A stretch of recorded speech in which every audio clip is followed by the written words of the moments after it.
अस्सलाम वालेकुम व्यूअर्स, कैसे हैं आप लोग। उम्मीद करता हूँ आप लोग खैरियत से होंगे।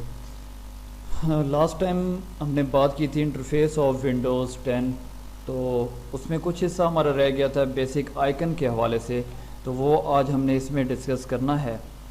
बेसिक आइकन जैसे विंडो को इंस्टॉल करते हैं तो बेसिक जो आइकन होते हैं उनका इस्तेमाल क्या होता है, तो अक्सर आप लोगों में जानते होंगे पहले से, लेकिन आज उसके बारे में थोड़ा सा देख लेते हैं कि वो आइकन क्या होते हैं, उनमें डिटेल्स क्या होती हैं।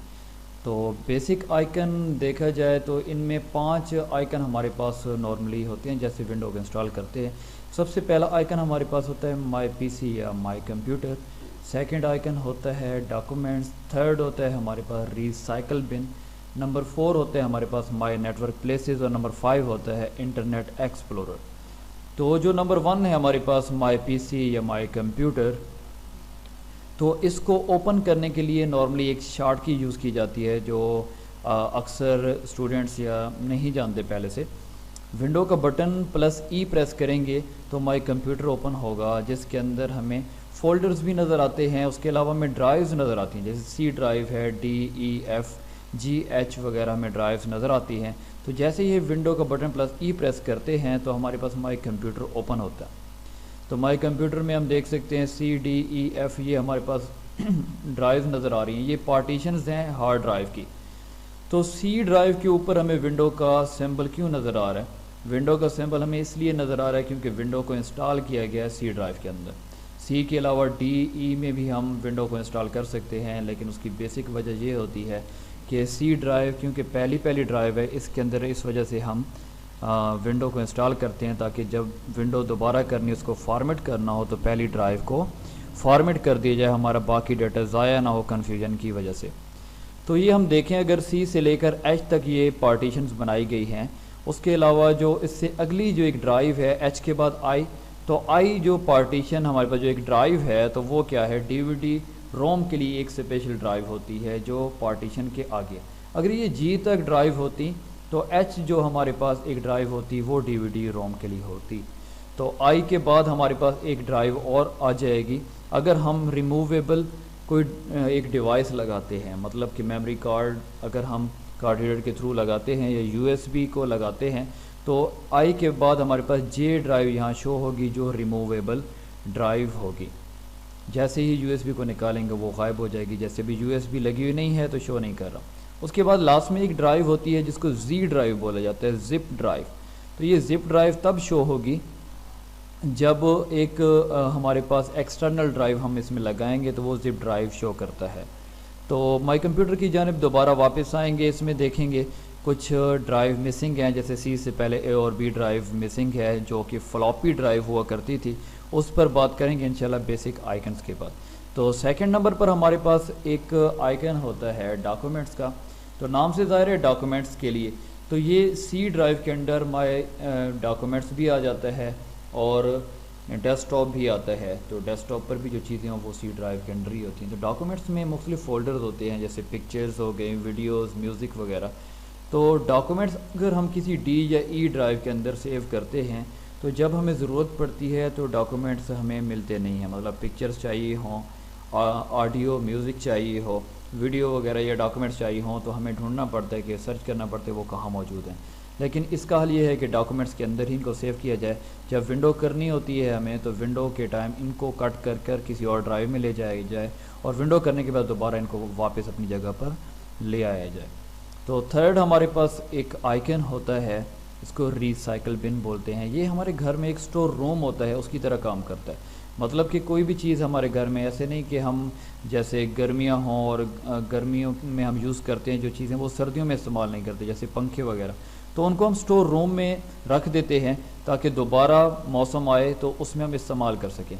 तो जो भी फ़ाइल होगी उसको जब डिलीट करते हैं तो एक डायलॉग बॉक्स, जब भी आप फोल्डर को डिलीट करने लगेंगे तो एक डायलॉग बॉक्स आएगा जिस पर लिखा हुआ होगा, डिलीट का ऑप्शन नहीं आएगा, उसमें लिखा हुआ होगा कि क्या आप फाइल को रिसाइकल बिन के अंदर मूव करना चाह रहे हैं, तो फिर वो रिसाइकल बिन में फ़ाइल चली जाएगी। अगर आपको दोबारा चाहिए होती है तो उसको वहाँ रिसाइकल बिन से रिस्टोर किया जा सकता है या आप डिलीट कर सकते हैं।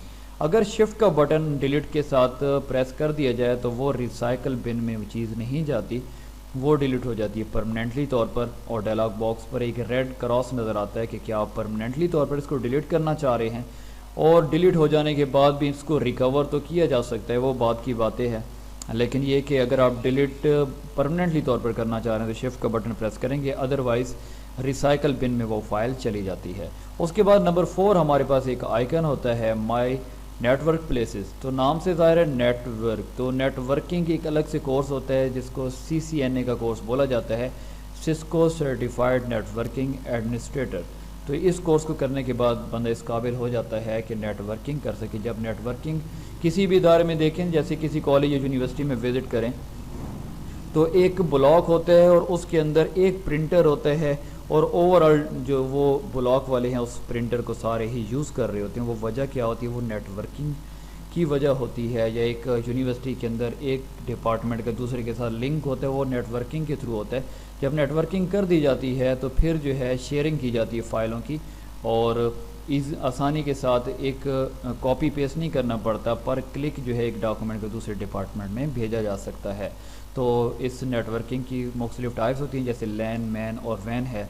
जैसे अगर हमने लैन थोड़ा बहुत यहाँ बताता चलूँ, लैन, मैन, वैन क्या फ़र्क है कि अगर हमने एक ही बिल्डिंग के अंदर एक ही शहर में रहते हुए काम करना है तो लैन को यूज़ किया जाता है, लोकल एरिया नेटवर्क। अगर हमने एक शहर से दूसरे शहर तक राब्ते में रहना, नेटवर्किंग करनी, वो मैन होता है। और अगर हम ओवरऑल इंटरनेट की एग्जांपल लें पूरी दुनिया में, तो वो वाइड एरिया नेटवर्क होता है, वैन। तो ये नेटवर्किंग की बात कर रहा था, चलें मैंने कहा आपको बताता चलूँ। तो ये नेटवर्किंग करने के बाद जो उनके नेटवर्क्स बनाए जाते हैं माई नेटवर्क प्लेसेस के अंदर। और नंबर 5 हमारे पास आइकन है इंटरनेट एक्सप्लोरर। तो ये बाय डिफ़ॉल्ट जो है इंटरनेट एक्सप्लोरर होता है माइक्रोसॉफ्ट की तरफ से, जो लिखा हुआ आपको यहाँ नीचे नज़र आ रहा है टास्क बार पर। तो ये होता है, ये ब्राउज़र होता है। किसी भी सर्च इंजन पर हमने सर्चिंग करनी है तो उसके लिए ब्राउज़र का होना लाजमी है, सर्चिंग तभी कर सकते हैं। तो ये डिपेंड करता है यूज़र पर कि वो कौन सा ब्राउज़र यूज़ करना चाह रहे हैं। Chrome, Mozilla Firefox, safari, sparkle, opera mini, UC browser वगैरह बहुत से ब्राउज़र्स हैं जिनको एनवायरनमेंट को देखते हुए, जिसका आपको इंटरफेस अच्छा लगता है, स्पीड अच्छी लगती है, उसको आप इस्तेमाल कर सकते हैं। तो ये हमारे पास 5 आइकन होते हैं। तो हम पहले माई कंप्यूटर की तरफ जाते हैं, जिस आइकन के बारे में पहले बता चुका हूँ। इसकी A और B ड्राइव जो आपको नज़र नहीं आ रही वो फ्लॉपी के लिए होती है, तो फ्लॉपी की बात चल रही है, तो फ्लॉपी की तरफ बढ़ते हैं। तो हमारे पास फ्लॉपी, क्या रीज़न था कि फ़्लॉपी फ्लॉप हो चुकी। तो फ्लॉपी की जो कैपेसिटी थी वो कैपेसिटी 800 KB से 2.8 MB तक थी कि हम डेटा को इसमें स्टोर कर सकते थे। डेटा को स्टोर इससे ज़्यादा नहीं किया जा सकता था। तो इस वजह से एक तो इसकी कैपेसिटी कम होने की वजह से, क्योंकि जब बिट बाइट का टाइम था, बिट बाइट को यूज़ किया जा रहा था, तो तब ये 2.8 MB काफ़ी स्पेस थी। लेकिन अब TBs तक की बात की जा रही है, हम डेटा स्टोर करते हैं, तो फ्लॉपी इस वजह से फ्लॉपी में डेटा को स्टोर नहीं किया जा सकता था। और दूसरा ये कि ऊपर जो आपको जो एरिया नज़र आ रहा है, यहाँ एक फिल्म सी होती थी, इस पर अगर स्क्रैच पड़ जाते तो डेटा लॉस हो जाता था। तो इसका इस्तेमाल ख़त्म हुआ, तो इस वजह से A और B ड्राइव नहीं होती, C से ही ड्राइव स्टार्ट होती हैं। ठीक हो गया। और फ्लॉपी के बाद जगह ले ली फ्लॉपी की CD ने, कम्पैक्ट डिस्क ने। तो 700 MB से 847 MB तक का डेटा इस पर स्टोर किया जा सकता था। लेकिन ये भी स्क्रैच आने की वजह से, इसका मटेरियल CD का इतना अच्छा नहीं होता, स्क्रैच आने की वजह से डेटा जो है वो लॉस हो जाता था। DVD का इसके बाद दौर आया DVD का, डिजिटल वर्सटाइल डिस्क। इसमें सिंगल साइड की बात की जाए, डेटा सिंगल साइड पर अगर रिकॉर्ड किया गया है तो उसकी कैपेसिटी 4.7 GB, और अगर डबल साइडेड था तो 8.5 GB तक का डेटा इसमें स्टोर किया जा सकता है। इसकी क्वालिटी CD की निस्बत बेहतर थी, लेकिन इसमें भी स्क्रैच और डेटा ज़्यादा, जब हमें ज़रूरत टाइम के साथ साथ डेटा को ज़्यादा स्टोर करने की ज़रूरत आई तो इसका इस्तेमाल भी कम किया जाने लगा। DVD के बाद ब्लू रेज डिस्क आई, जिसमें वन साइडेड की बात की जाए तो 25 GB और डबल साइडेड की बात की जाए तो 50 GB तक का डेटा स्टोर इसमें किया जा सकता था। उसके बाद USB यूनिवर्सल सीरियल बस 8 GB से 256 GB, और उसके बाद 512 से 1 TB, और टाइम के साथ साथ इसको भी बढ़ाया जा रहा है कि कितना डेटा हमने स्टोर करना है। लेकिन बात यह कि यहाँ भी डेटा को सेव करना मसला था। मतलब कि जब वायरस हमला करता था USB पर तो डेटा जितना भी हो तो वो ज़ाया हो जाता है, रिकवर करना पड़ता है, तो काफ़ी लंबा प्रोसीजर है, तो इस वजह से वायरस के हमला करने से जो डेटा ज़ाया होता है, तो हमने सोचा कि एक ऐसा सिलसिला हो कि हम पूरी दुनिया में एक ऐसी यूएसबी इस्तेमाल कर सकें जो हर टाइम हमने जेब में लेकर घूमना ना पड़े। ये भी हो सकता है कि यूएसबी गिरने से वो गुम जाए और फिर प्रॉब्लम है, या फिर वायरस के हमला करने से भी डेटा ज़ाया हो सकता है। तो इसके लिए हमारे पास ऑनलाइन डेटा स्टोर करने के लिए कोई सॉफ्टवेयर यूज़ होते हैं, जैसे मीडियाफायर है, iCloud है, गूगल का गूगल ड्राइव है और ड्रॉप बॉक्स वगैरह। इसमें आपको फ्री डेटा जो है वो मिलता है,